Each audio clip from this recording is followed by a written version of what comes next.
Allah subhanahu wa ta'ala, Allah ambaye ametuhuisha baada ya kifo na tutarejea kwake Allah subhanahu wa ta'ala. Tukiendelea kukumbushana darasa letu ya siku min adhabi salam. Tulikuwa katika mlango ya salam, katika adhabu ya salam. Hadithi ya Abu Hurairah radhiyallahu anhu arda. Nasema Mtume sallallahu alayhi wa sallam katika adhabu ya Uislamu, katika salam, yusallimu ar-rakibu ala al-mashi. Anatolea salam, anatanguliza na anaanza na anatolea salamu mwenye ambaye amepanda kipando, kama ni gari au farasi. Mwenye ambaye amepanda kipando ndio anatoa salamu, anatanguliza, anasalamia ala almashi, mwenye anatembea kwa mguu. Walmashi ala alqa'id, mwenye anatembea kwa mguu anasalamia mwenye miketi. Walqalilu ala alkathir, na wachache wanasalamia juu ya wengi. Muttafaqun alayhi. Katika riwaya ya Bukhari pia ameongeza wasagiru ala alkabir, na mdogo anasalamia mkubwa. Kadhalika adhabu ya Uislamu na utaratibu yake ya salamu ni hiyo. Sio mimi ndio niko kwa gari, huyu anatembea mguu si anisalamie, la.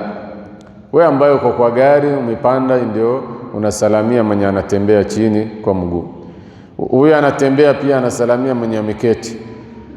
Watu wachache ndio wanaanza salamu juu ya wale wengi. Kadhalika mdogo ndio anaanzia kwa mkubwa wakikutana. Hadithi ya Abi Umama al-Bahili radhiyallahu anhu anasema Mtume sallallahu alayhi wa sallam anasema inna awla an-nasi billah, wale ambao wako karibu na aul kwa upande ya Allah subhanahu wa ta'ala ni man bada'ahum bis-salah, mwenye ambaye anaanzia salamu. Wewe ukiwa unataka uende uelekee upande ya Allah subhanahu wa ta'ala, uwe karibu na Allah subhanahu wa ta'ala, uwe katika wali ya Allah subhanahu wa ta'ala, basi ni ule ambayo kwa watu ni ule anaanzia na salamu. Akhrajahu Abu Daud wa Tirmidhi. An Abi Hurairah radhiyallahu anhu fi hadithi al-musii'u salati. Abu Hurairah pia anaeleza hii hadithi katika kuhusu ule ambaye alikuwa anaharibu sala zake. Anasema annahu jaa, akakuja fasalla, akasali. Thumma jaa ila an-nabi sallallahu alayhi wa sallam, baada ya kumaliza sala yake akakuja kwa Mtume sallallahu alayhi wa sallam, fasallama, akamsalamia. Faradda alayhi salam, Mtume sallallahu alayhi wa sallam akamregeshia salam. Faqala, akasema Mtume sallallahu alayhi wa sallam, irji' fasalli fa innaka lam tusalli, rudi usali, wewe hukusali. Faraja'a fasalla, akarudi akasali. Thumma jaa, kisha akakuja tena mara ya pili. Fasallama ala an-nabi sallallahu alayhi wa sallam, akasalamia tena Mtume sallallahu alayhi wa sallam. Hatta fa'ala dhalika 3 marat, paka akafanya hivyo mara 3. Kila mara akisali akikuja anamsalamia Mtume sallallahu alayhi wa sallam, Mtume anamregesha, anamwambia umeharibu sala yako, enda usali. Kisha anakuja tena anamsalamia na Mtume anajibu. Mtume sallallahu alayhi wa sallam hawezi kukataa salamu, hawezi sema wewe salamu yako ni mingi, kwa nini unanisalamia kila mara na wewe unaharibu sala?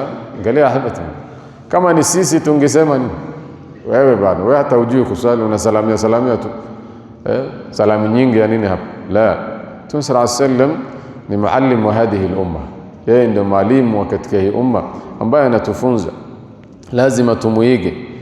Ndio hadithi pia ya musii'u salati pia ilikuwa baada ya hiyo Mtume sallallahu alayhi wasallam akaanza kumfunza namna ya sala pale inaanzia.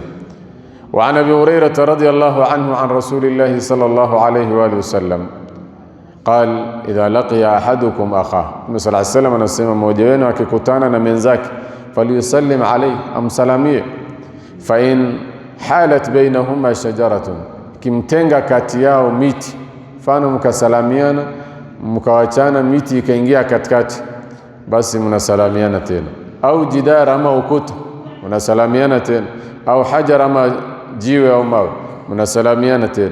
Thumma laqiyahu falyusallim alayhi, akakutana tena amsalamia, mtolee salamu. Akhrajahu Abu Daud. Angalia salamu ya Uislamu, si ya kusema si tulisalamiana sahi, la.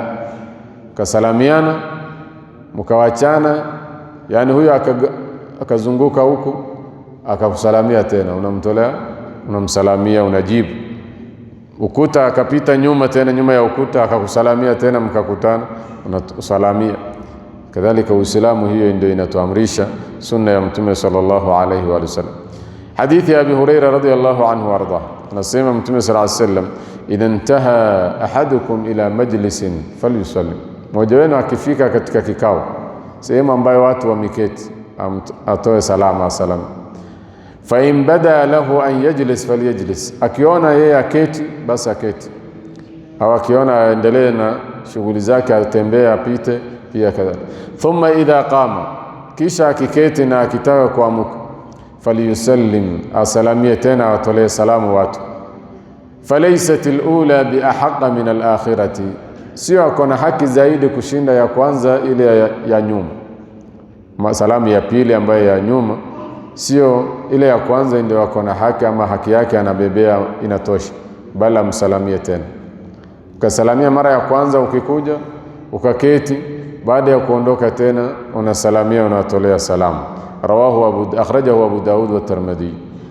Faida ya hizi ahadithi ya Mtume sallallahu alayhi wa sallam katika adabu ya salamu, inna sunnata an yusallima ar-rakib ala al-mashi, katika sunna mwenye amepanda kipando kama ni gari au ndege au farasi, basi amsalamie mwenye anatembea mguu, asimdharau. Walmashi ala alqaidi, na mwenye ambaye anatembea amsalamie mwenye ameketi. Walqalilu ala alkathir, sio ya kusema huyu amekaa pale ananiona mimi napita hapo anawezi nisalamie, la, wewe ambaye unapita ndio unatakikana umsalamie. Walqalilu ala alkathir, na wachache pia wasalamie wengi. Walsaghiru ala alkathir, wasaghiru ala alkabir, na mdogo amsalamie mkubwa. Istihbabu ilqa'i salam, yani napendelewa kutoleana salamu idha tafarraqa almuslimani, waislamu wakiwachana. Mlikuwa mnapiga story mkaongea, sasa ile mnawachana, mtoleane salamu, nasema assalamu alaykum, assalamu alaykum. Thumma iltaqaya, kisha wakakutana tena. Walau qasura alfaslu wa takarrara dhalik, hata kama ni muda chache mliwachana tu, saa hiyo mkakutana tena, mnatoleana salamu. Istihbabu salami inda alqiyam min almajlisi wa wujubi raddihi, yani napendelewa muislamu kutoleana salamu wakati wanasimama kutoka kwa kikao, na wujubu raddihi, na ni wajibu kuregesha au kumjibu hiyo salamu. Hiyo ndio adhabu ya salamu ya Uislamu. Sallallahu ala nabina Muhammadin wa ala alihi wa sahbihi wa sallam.